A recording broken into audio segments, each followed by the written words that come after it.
Okay, can we get an actual intro and start recording? Yes.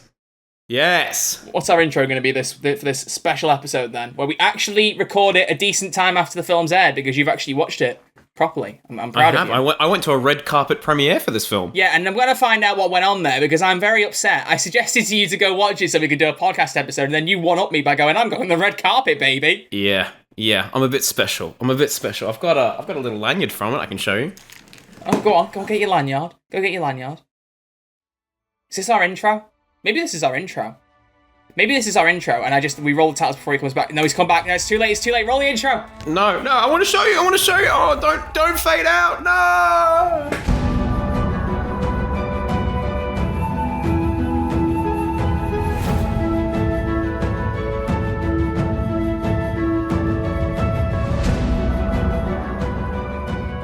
Hello and welcome back to Who's There, a Wakanda Forever podcast. I'm your host, Crispy Pro, and joining me today, as always, is Troy Red Archer Live, who seems to be engrossed in his phone for some reason. Troy, what are you doing?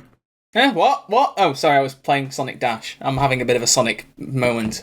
Well, I say moment, I mean period of weeks. Yes, I know, because they dropped that new game and it's all you've been playing. I finally played it after you kept me prisoner for recording 2 episodes, one of which hasn't even released yet. So this is weird wibbly wobbly timey wimey because this episode comes out before 35, which we filmed last week, and we're filming 36 tonight. So we're going to film 36 before everyone sees this episode or 35 when 35 was recorded last week and this is being recorded now. This is the most timey wimey we've ever been in existence. Yeah, it's very cool. And we're talking about Wakanda Forever. We are. That's what we're talking about today. Do you know what we should do? We should have a Doctor Who tease. We should tease what's happening because we didn't mention in 35 what was happening. Oh, because it was unconfirmed. Oh, okay. Well, for all the true Who's There stands that actually listen to our bonus episodes, first of all, appreciate you. Love you lots. Give this video a like. But yeah, Troy, tease the next step of Who's There while we're here. So this won't be this Saturday, this will be the Saturdays after. So a week on Saturday, we're going to be doing another TV movie themed episode, but not about the TV movie itself. We're going to be talking about Doctor Who Am I, which we mentioned quite a few times in the lead up to its release. It's a movie about the TV movie where the scriptwriter Matthew Jacobs goes back into the Doctor Who fandom, goes to some Comic Cons, interacts with fans, and just generally reflects on the film and its reception. I watched it last week, and I had an absolute blast. It's a really, really good film. I had a really good time watching it. And we're having both Matthew Jacobs on and his co-director, Vanessa. I can't remember how to say her name, and I don't want to butcher it, so I'm going to look it up very quickly. I think it's Yule, but I don't... Because the last thing I want is to get a surname wrong. I think it's Yule, or Yuil. I will check with her, obviously, before we record. We could ask her tomorrow. But yeah, so they're both going to be... Well, tonight for me, tomorrow for you, we're going to be hopping on a Zoom call with them. Hopefully. I mean, if it doesn't go ahead, then this bit won't be in the episode. So if you're hearing this, it went fine. So good. There you go. Haha. But we're going to be talking to them. It's going to be an exciting one. First podcast with 4 participants. Ooh. I honestly think I might just not bother editing it because I think I might drive me insane otherwise. Because, streamline. Bro, Clever Dick's episode, I spent so long. Clever Dick's one was special. So there you go. Special. So get excited for that. But speaking of special, so Wakanda Forever, baby. Yeah, we got to clarify something before we start talking about Wakanda Forever because you've got something that I want to know about. So I messaged dear old Crispy here a couple of weeks ago and said, "Are we going to do another special episode of Wakanda Forever?" And he was like, "Yeah, we could do. And I was like, "Well, you book some tickets to the premiere. I'll book some tickets to the premiere, and we'll record the week after it comes out." He's like, "Okay." Then I see on this cheeky little chap's Instagram story that literally, 4 days before release? 3-4 days before release? It was a couple of days before release at the very least. It was the day before release in Australia, so it might have been a couple... I don't know why they were released earlier in Australia. I think it was Wednesday or something for me. It was... Or maybe over here in the future. Yeah. But yeah, you went to the red carpet premiere, so what's that about? Well, there's a lovely little cinema called the Cinebar that is, a couple minutes from me. And they have these awesome, red carpet premieres. They give you a lovely glass of wine. So I'm showing the advanced screening Wakanda Forever, and they had custom lanyards, which I thought was pretty cool. Did you get 2? I want one. Yeah. Well, I did get 2, but one's for my girlfriend, so not for you, Troy. Sorry. Does she need it? Ask her if she needs it. All right, I will ask her if she needs it. Just text her. Do you need that lanyard? Troy wants it. Oh Don't my actually gosh. text her that. But then I was like, we've already texted her once in a podcast before, and she's like, "What? What is this? What is going on?" Oh, yeah, wasn't it about? It was during a special episode, wasn't it? It was what do you think of Tatiana Maslany? Oh yeah, and she was like, she's good looking. I can't remember what she said. Yeah. Do you funny, think though. she's good looking? She was like, yeah, yeah. Yeah. But yeah, so red carpet, baby. You would have was pictured on your nice. Instagram story, and it was just you on the red carpet. And I think you tagged your girlfriend in or something. Uh-huh. Or can I say that for privacy's sake? Am I allowed to say that? That's fine. I can say that. Oh, Crispy's going public with his love life. Look at this. Oh my gosh. He's feeling brave. He's feeling brave. Is he feeling brave? Regardless, it was nice seeing Wakanda Forever on the first night. It was fun. It was nice. It was great. I'm sure it was a great time. Whereas I saw it a day after release because I wanted to see it in IMAX and I couldn't go on the Friday night, so I went Saturday daytime with my mum. And how was it in the IMAX? IMAX is so good. It's so expensive. And I hate myself every time I book in IMAX because the seats are away. We get it's in an Odeon and there's a special area with seats that are a bit more expensive, but the view from there is really good. You're not near loads of people that are gabbing because we have constantly people in the cinema that just won't shut up. It happens all the time and it gets really annoying. But in IMAX, it's really loud and it's a big screen. So if we sit in the area that we normally book, we're kind of away from it a little bit. So even though it costs a bit more, we have a really good time watching the film. So it's but we watched it and we have thoughts. We have thoughts. Are we going to discuss those? I want to see the film again. But I don't know when I'm going to be doing that. Probably the next week or two. So it definitely won't be before this goes out. So it looks like my opinion will have changed before this comes out. So who wants to lead? Who wants to lead with their thoughts on the film? Do you want to start with the score out of 10 to try and get where we're feeling? I feel like we usually do that. Yeah. Okay. What score would you give it out of 10? This is tough. I actually didn't think about my score out of 10. I'm going to say maybe 8.5 to a 9. This is probably one of the Marvel projects I genuinely really, really enjoyed. I was nervous going into this film because I was like, they've got a lot to do. And I hadn't seen many of the early reviews or anything. I hadn't really seen much about it, seen much of the hype. I mean, it was very, very hyped, and I'm sure as you saw, it made all of Black Adam's gross in one weekend so far. So I was like, all right, well, obviously the world is very keen to see this film. Let me look this up real quick because it might have changed a little bit. But yeah, so the worldwide box office intake for Black Panther beat Black Adam, and Black Adam's been out for 3 weeks or something. Yeah. So that's mad that the box office has already passed that quickly. Let me just say. So, as per Wikipedia, the current box office of Black Panther Wakanda Forever is the 331 million, and Black Adam's is 351 million. Okay, so Black Adam's has gone up a little bit more, but I don't think Black Panther's been updated since Sunday. No. So I'm pretty sure that will have gone up much more. So definitely, especially through word of mouth. The hierarchy of power in the box office universe did not change. It turns out. Sorry, Dwayne, mate. Sorry, Dwayne. Black Adam was a decent film. We never talked about it because you said you weren't bothered to go and see it, or you weren't that interested. Did you go see it?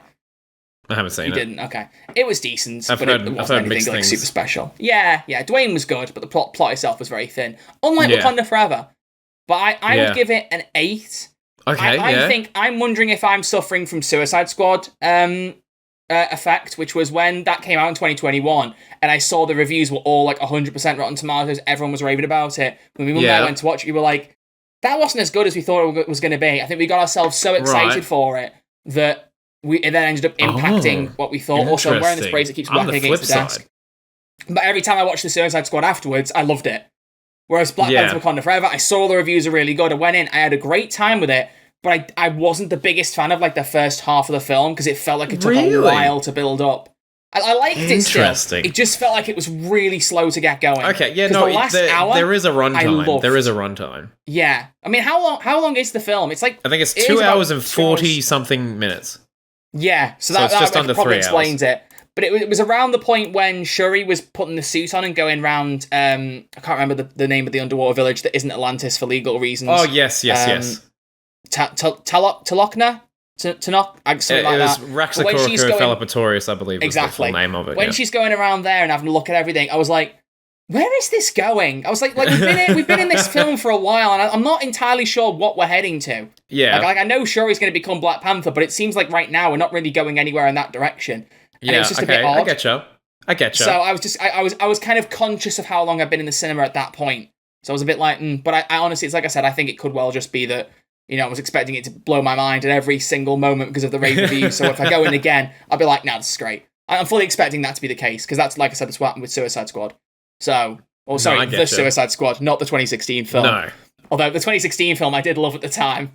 So did That I. I was so think, funny. honestly, I feel like that film is such a guilty pleasure. Like, you shouldn't like it, but I'm like, I really I'd do say like that, this. but I did rewatch it before I watched it. So I was going 2021 with my mum, and we were both like, wasn't as good as I remember it being, honestly. Oh, like, really? That was, I should watch it again. was like, I should "Ooh, watch it again. Damn. What are we, some kind of Suicide Squad? He said That's the two thing. DC films we've talked about in a Wakanda Forever episode. Yeah, come on, So Sonic come on. Frontiers is a really, really good video game. Oh my God. Focus. Honestly, Focus. I want to gush about that, but we can't do it on this. We probably can't do it tonight with Matthew and Vanessa because we'll be talking about Doctor We'll have Who to Am I. wait. We'll have to wait a hot Yeah. minute, and then you can have Just your get ready massive for Sonic Sonic Frontiers talk to gushing me. in episode 37, which is Oh in my- just over 2 weeks' time. People are gonna have so much There'll be hype a for that, Sonic, Troy. Sonic so much Frontiers hype. special. Yeah, exactly. So much hype. Not for the Game Awards though, because it didn't get nominated at all in the Game Awards. So screw you, Jeff Keighley. Anyway, I don't mean that. I like you, Jeff, but I'm not happy. So yeah, I felt like the pace just. I don't necessarily feel like the pacing was bad. I just wonder if they could have cut a little bit out of the start. But again, I need to rewatch it because I feel like I might be making a bit of a sweeping statement there. Because I loved a lot of the stuff that was in that build-up. It just felt like it was taking a while to build up, if that makes sense. No, I get you, but I mean, like I feel like the whole pitch of the film was like, all right, by Act 3, she's got to be the new Black Panther. So obviously, in a 3-hour film, you got 2 hours of setup there. So I completely understand you. But I was like, that's kind of what I was expecting. But the film definitely had me from the get-go. I loved how this film opened with that one shot, the handheld one shot, where Shuri's with the DNA things going, bop, bop, bop, trying to make it work. I don't. That was the thing. We all wants to know how they were going to touch on that, right? Yeah. Like, how are they going to... And they kept it as vague as they possibly could. Which I that think was probably the best way is to very do it. smart. Very smart way to do it. And I feel like they handled it very well. And the minute silence at the start with like the... what do you call it? The MCU They used intro? the exact same intro they used as the tribute to Chadwick when he first died, just without the music, which I loved.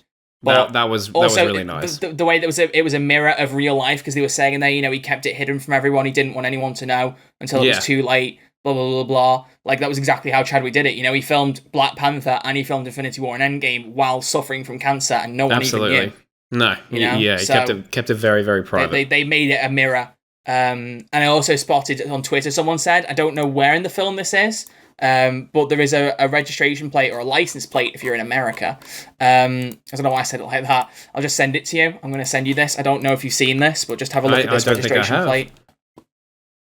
So I'll put it on the screen. It's not the best screen cap. But the registration plate is CB 112976. Is that his which birthday? Stands for, it's Chadwick Boseman, and his birthday was the 29th of November 1976. Oh, well, that's very sweet. They fit that onto a license plate in the game, in the film. So I thought that was a really nice touch. Yeah. Oh, Marvel. There's always Easter eggs like that on like registration plates. Like, like sometimes it's comic books. So like you get in a Spider-Man movie one that's like ASM 201 or something for like the comic that links to the villain or something. But like that's a nice one that links to Chadwick. That's a direct reference to it. No, that was really nice. I think, honestly, this film was handled very, very well, because obviously you had the tragic passing of Chadwick Boseman, which is a very, very serious matter and should be dealt with seriously and delicately. And so, after we had, Thor: Love and Thunder, which had, some themes of, cancer and everything, but it was still like hatred from the fans. It was still a comedy.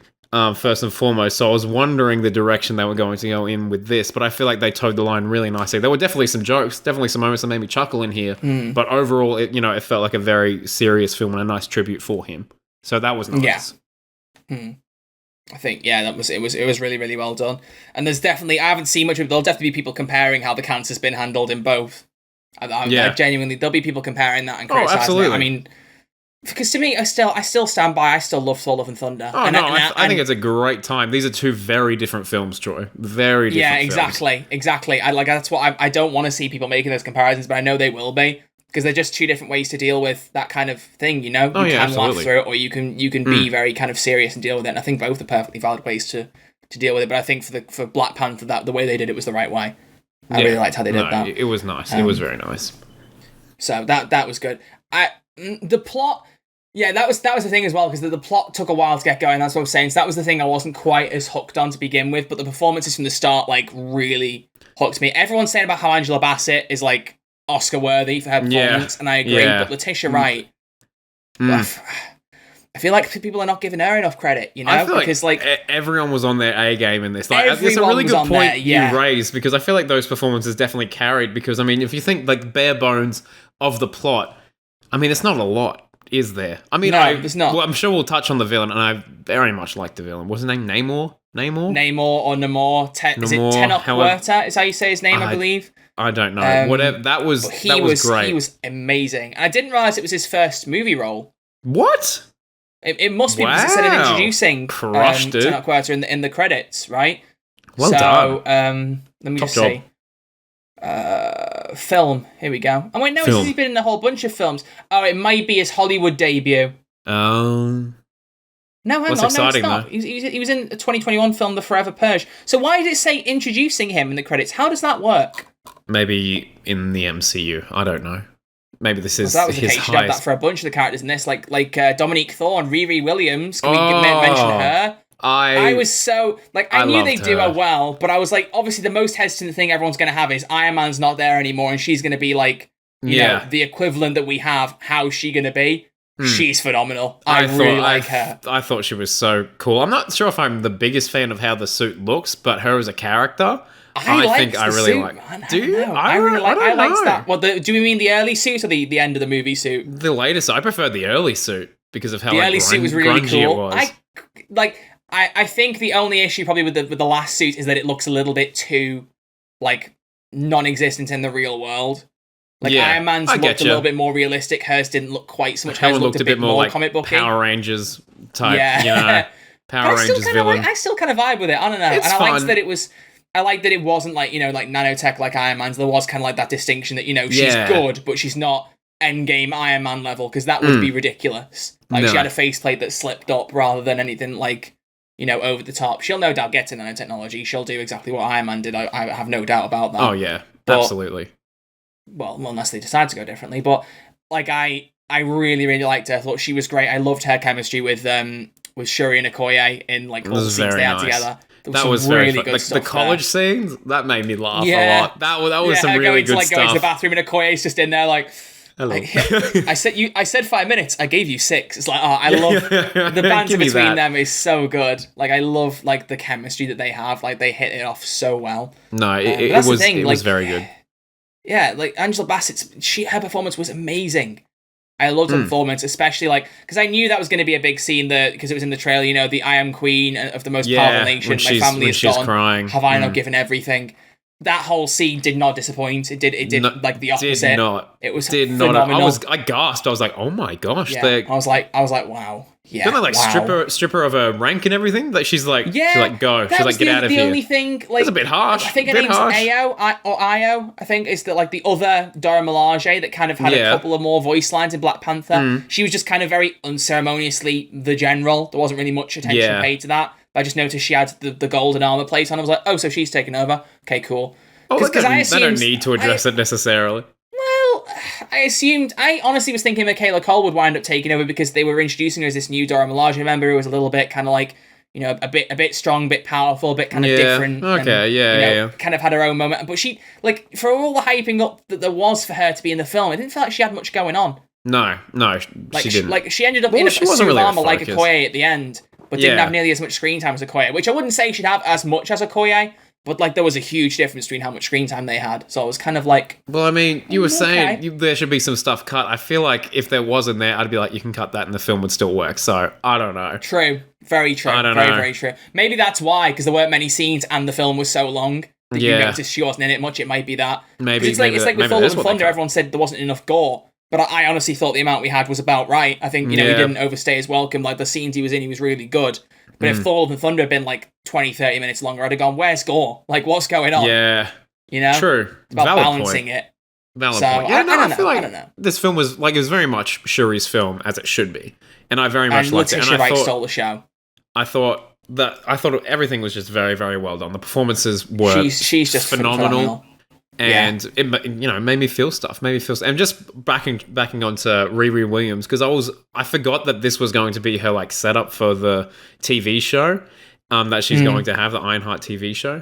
And I was nervous because I'm like, oh, okay, whenever MCU does stuff, sometimes they focus too much on the setup. But I really enjoyed her introduction and the reason she was introduced, because she was the one that developed the underwater technology that was looking for the vibranium. Yeah. And I was like, that's so good. That's so. And then like, who's doing this? I want to kill whoever's doing this. Is just some college girl. Yeah. And I'm like, that immediately makes this a very interesting character. I want to spend more time with her. And of course, she's funny. She's sassy. I want to see all that. Give me an 8-part series, Marvel. No worries. I'm there. How many episodes is Ironheart, I wonder? It's actually 102 confirmed. Disney Plus series Ironheart would serve as a direct sequel to Wakanda Forever, with obviously Thorne returning to reprise the role as Riri Williams. How many episodes? Does it say anywhere how many episodes there are? 6 episodes. So 6 we're episodes. We're back to the Loki? the classic 6-episode formula for Marvel. Haha.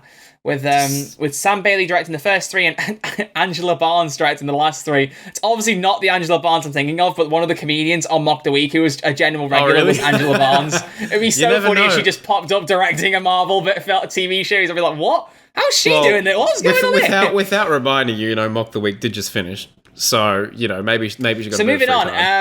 Sorry, I didn't want to bring that up. This is already going to be a sad episode of the podcast. And yet you did. Sorry, mate. Sorry.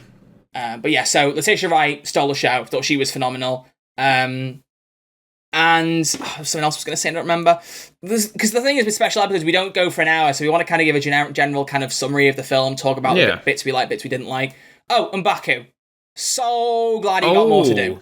Yeah, I still think he could have been in it more. I would have liked more of him. But there was a good amount more of him than in Black Panther, and I'm very grateful for that, because he is one of the best parts of that whole franchise. I just rewatched Black Panther on the weekend. Yeah, I rewatched it the week before. Yeah, man, that film is good. I think it's probably better than this one. That was going to be my other one. I was going to say whether you think which one you think was better, and then also to rank this year's films. But we'll get to that at the end. Oh wow! Oh, Troy, you've got a bloody podcast with a plan, mate. I am. It's crazy. It's almost like we've done 35 episodes of a Doctor Who podcast at this point. Have we? Oh my goodness! Crazy. Oh crazy, my goodness! Our 1-year anniversary is coming up soon, man. Well, I know it's in How February, soon? so it's 4 months. Okay, it's not quite as. Wait, hang on. Yeah, no, we got a 3 little months. bit. 3 months. We'll plan something. Oh, We'll do something big. Wait, the podcast is 9 months old. We're having a podcast baby. Little podcast baby. Aww. Little baby podcast. That's really weird. That's strange. So yeah, that's actually a good question then. So which film? So you prefer the first one to the second one then? Yes, I do, but not by much, because genuinely really like. I think the first Black Panther, I'm going to give 9 to 9.5. This one was more of an 8.5 to 9 for me personally. And this is the problem, because obviously this is not a problem you can fix, but I felt the lack of Chadwick in the film. They obviously did a fantastic job, and I think what they did without him was absolutely phenomenal. But you can't help but feel like someone is missing. But that's the whole point of the film, is that he isn't there. That's intentional, and you can't avoid that, so you can't criticize the film for it. No. But that is I'm kind of because he's not there, it feels a little bit like it just doesn't quite hit the same. But yeah, I think it was phenomenal. But I think they did about as well as they could have without Exactly. him. Yeah. They could have done so much worse. They could have actually ended up with we're trying to put this film out and ended up being a mess because Chadwick wasn't there. But they put something together that did stand on its own 2 feet without him. That was really nice. Which was a challenge. So Ryan Coogler deserves all the respect in the world for what he wrote and directed there. Absolutely. Because that's no small feat. Yeah. Oh no. Oh yeah, we should also mention Martin Freeman didn't really get much to do in this one. No, I was a little sad about that, to be honest, because I did really like him in the first film. Yeah, no, I very much liked him in the first film, but I feel like because he made that appearance, they've kind of maybe felt obligated to have him in. Whoa, was this the first film where they confirmed that he's married to the what's her name? To Valentina, Elaine? yeah. Did that come out of nowhere? I was like, whoa. When she showed up, I was thinking, oh, and my mum was like, wait, is that? And I was like, it's Falcon and Winter Soldier, US woman. That's how I say US agent woman, because that's how she remembers. Because there's so many characters. She's like, wait, who's that? I'm like, US agent. She goes, oh yeah. Yeah. So I don't. I just remember because I wouldn't remember immediately, but it's always the purple streak in her hair, and I'm like, oh, it's her. Yeah. That threw me. But I mean, it kind of made sense. Oh yeah, true. Which apparently, it kind of makes sense. Have you heard Harrison Ford So obviously William Hurt passed away a few this. months ago. So rest in peace to him. He was a great actor. But they because I wondered if they were going to keep him in, because obviously Thunderbolts is very much Thunderbolt Ross. Like, you need to have Ross there. That's one guy you're going to have to recast. So they've apparently recasted Harrison Ford, and apparently he'll be Thunderbolt Ross in Captain America 4, who will also be the president and also become Red Hulk. They're really like Thunderbolt Ross is going to go from being like this one military dude that was trying to get the Hulk to like, and then be in Civil War, to just literally like the King of America or something. Whoa, I don't know what's going on. I did not know that was the arc. It was just announced like yesterday, or like that's the heavy rumor. Oh, I heard that. How? Sorry, I was just saying. No. I'm having a spam moment at the minute. Go on, go for it. You go. Oh, I was just saying. No. I heard that Harrison Ford was going to be in the MCU, but I didn't realize the sheer like weight of this role he's about to go on. That seems very strange to me, because Harrison Ford is one of those actors where I feel like, you know, he might be a bit less enthused than some actors when they get a role. And so if he signed a multi-contract thing, I don't know. I don't know why. They must have given him a lot of money, or said that this is going to be different to Star Wars or something. It's not going to, mate. My favourite Harrison Ford interview moment, I don't even know if there's actually footage of it, it's just a text quote where someone said, in episode 9, is Han Solo a Force ghost? And he said, I don't know what the F that means, and I don't care. I was like, do you know what? I love him for that. He doesn't care. He doesn't care. I love how chill he is about it. He does not care. He does not care. Is like, as someone as nerdy as I am, that probably should make me go, oh, come on. But you know what? I don't care, because I love Harrison Ford for his like zero. Of course I love Harrison Ford. But I will say, he has seemed quite enthused for his new what is it called? Indiana Jones. The last apparently one. The trailer's releasing this month, so we'll soon find out. Really? Or within the next month, I think is the quote. The first trailer will release within the next month. Can you please do a reaction on Cosmic Vortex?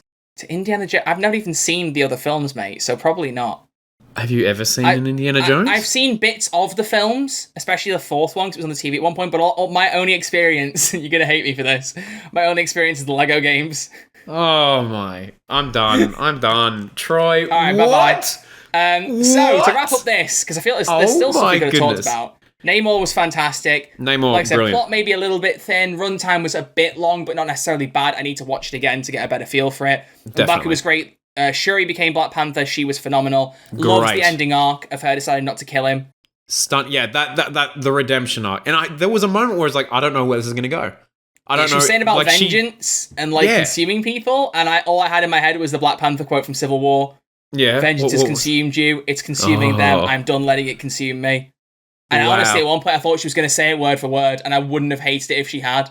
No. But she didn't. Like, she was close to it. She's like, vengeance is consuming us or something, and I was like, that's close. That's close. Well, there were these beautiful parallels. Like, I think it was a very well done film, and yeah, it kept me gripped. And yeah, the last act. But she was definitely liked in the middle. Very much, and then people pointed out a mirror to Peter Parker, who's basically just lost everything. Yeah, she lost her brother and then lost her mother to Namor. Yeah, I wasn't expecting her that. Her reaction, her performance, when she realized she was dying, I was just like, that had me. Oh my gosh! Like that was the start of my but her dying didn't make me upset. But watching Letitia's reaction, her performance, that got me a little bit. I was like, oh wow, wow. That's how powerful a performance can be. As soon as that room got flooded, I was like, well, Riri has MCU Disney Plus plot armor, so she's not dying. She's fine. I was like, regardless of that, even if I didn't know that, I was like, if someone's going to die here, it's going to be Ramonda. There's no way it won't be. It'll be her. She'll die. So I was not surprised at all that she died. That's rough. Oh, and also special shout out to Killmonger showing up in the... Yeah, I was gonna... I honestly, I really thought we would see Chadwick at one point in the ancestral plane. Some kind of archival footage where he just not say anything, just look at her. Okay, well, that's probably one way that I would have accepted, but I was so nervous they were going to CG him or something in there and use don't Carrie Fisher him. I was scared that... I understand why they did it with Carrie Fisher, because they had some archival footage and it finished off the arc nicely. But with this, you've established that, this person has passed in the universe and in real life. I feel I was so scared that they were going to chuck a bunch of money and make a Uncanny Valley CGI. Yeah. Oh yeah, I very much agree. Do you like Rise of Skywalker? Do I like it? Yeah. Yeah. We've talked about this. Me too. Oh my God. Okay, so that's everyone annoyed now. I liked it. I didn't love it. I liked it. I really liked it. I like all the Star Wars movies, man. What do you want me to tell? What do you want me to say? You know, watch Solo. Solo's a good film. But yeah, I think there was one more thing I wanted to say, and I can't remember what it was going to be. We're talking about Ancestral Plane. The ending and mid credit scene. Oh yeah. Like there were two moments that made me cry. One was the intro, like or the funeral and all that. That had me. Yeah. The ending where she's on the beach and like visualizing Chadwick from Black Panther 1 strangely didn't get me at all. I don't know why it didn't. No, my mum was crying and I was same. just sat it kind of like. I think I just kind of like was just kind of like almost at peace in a weird way. But as soon as the mid-credits scene showed up and there was the kid, and I went, "Don't tell me he's called T'Challa." And then, he was like, "Oh, my name is this, blah, blah, blah." I was like, "He had a kid." That got me. And then he went, "This is my," like, he didn't say middle name, but he was like, "This is my something name." I can't remember what he said. And then he went, I can't remember. Then I knew before she even went much name, I went, "Oh no, it's T'Challa. And then I was gone. Yeah. That was it. That mid-credit scene was phenomenal. It's probably the best mid-credit scene I've ever seen in my life. And a really good way to end the film, because I honestly expected an end-credit scene that would set something up for Phase 5. And I remember someone saying that the film didn't really focus too much on the future of the MCU, but I thought, surely there'd be something. I'm glad there wasn't. They endgamed it, where there just wasn't an end-credit scene. And I'm very grateful for that. So because I think it would have taken away if there was a Thunderbolts like thing. I'll be like, come on, like I don't need that. That was the way to end the film. I think they've done that purely because they didn't want to take away from the mid-credit scene. I reckon if Chadwick had been in the film, they would have ended it with a mid-credit scene. Probably, but they knew to pay respects to him and to not kind of take away from that moment. They didn't do one because, like you said, they definitely could have set up a Thunderbolts thing with Valentina there easily. Yeah. Who's apparently director of the CIA. What? Like what? Oh yeah, I don't know. Don't know what's going on there. Who knows? Ask me questions. Who knows? But phenomenal film. Great film. Good time. How would you rank Doctor Strange and the Multiverse of Madness, Thor: Love and Thunder, and Black Panther: Wakanda Forever? Those three from this year? Yeah, because what I think we should do is, and if you're down for this, we could do it in like a couple of weeks, maybe a month or so. I would like to do like an actual episode talking about all of Phase 4, like as a special thing, and just kind of discuss our thoughts and rank everything. Yeah, and that could be really good fun. Yeah, no, what we should do? We should live stream that. It might not get as many people watching, but we could live stream like a tier list like we did with Jodie. Yeah, for her episodes. That'd be fun. That. Yeah, I like that. I really do like that actually. Yeah. So out of those three films, how would you order them? Out of those three, it's quite simple for me, really. I thought you were going to ask the whole of Phase 4, and I'm like, that could be a bit more difficult. That's too much for this episode. We've been here half an hour, bro. We've got to wrap up. We've got to wrap. All right, so top, Wakanda Forever. Number 2, it's going to have to be Doctor Strange, and then 3, Thor: Love and Thunder. All very much enjoyed those films. However, that's just my enjoyment. That's my ranking. Thank you very much. I don't know. I don't know. Oh no. Because I have seen Doctor Strange: The Multiverse of Madness more times than I care to admit. So I'm kind of a little more tired of it now. I've got a bit of a break from that film.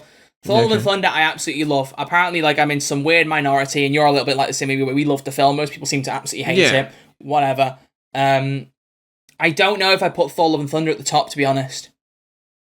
I don't know. It's really difficult. I've asked you this question, and I don't even know how I'd answer it. Because I like all three films. What's your number one? What's your number one? I don't know. Maybe Thor. I think it'd either be Thor or Black Panther. Is your number one? Forever. Yeah, I don't know. Wow.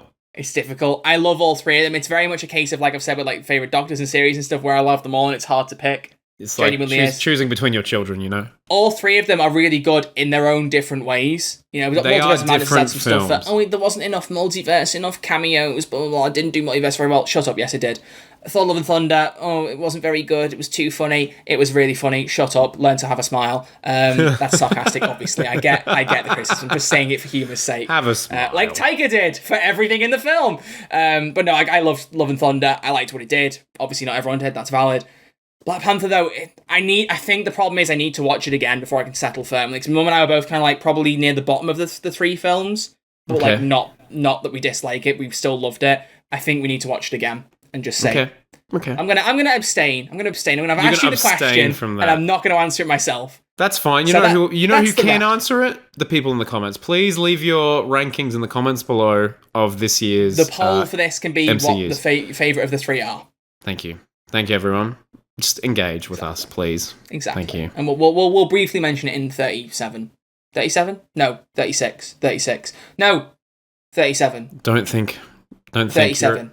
because we're recording 36 tonight. You're a math whiz. Numbers aren't your strong point. My head hurts, Crispy. End the episode. All right. Thank you so much for watching, everyone. Another special episode of Who's There, a Doctor Who / Marvel / We Talk About Whatever podcast. She-Hulk Attorney at Law. She-Hulk Attorney at Law. I really like that show. I've seen a lot of hate that's come out since. I really like that show. Oh, don't even. Anyway, that closing thoughts. Great film. Chadwick, we miss you. And let's see what Phase 5 of the MCU brings. Yeah, absolutely. I can't wait to see more of Shuri as Black Panther. You know, if it wasn't going to be Chadwick, the next best person is definitely Letitia, and I think she will ace it. She aced it in that film. Like, I just want to see what she does next. Amen. So thank you all for listening and watching, and we'll see you all on Saturday with episode 35, where we talk about you meeting Alex Kingston. That's the next episode. Yeah, so baby. That's a corker. You'll have a fun one with that. So thank you all for listening and watching, and we'll see you all then for that. We can't say it. Do you know what? I know how we end this. Wakanda forever. Wakanda forever. Very nice, Troy. Very nice. There you go. See you all later. Bye.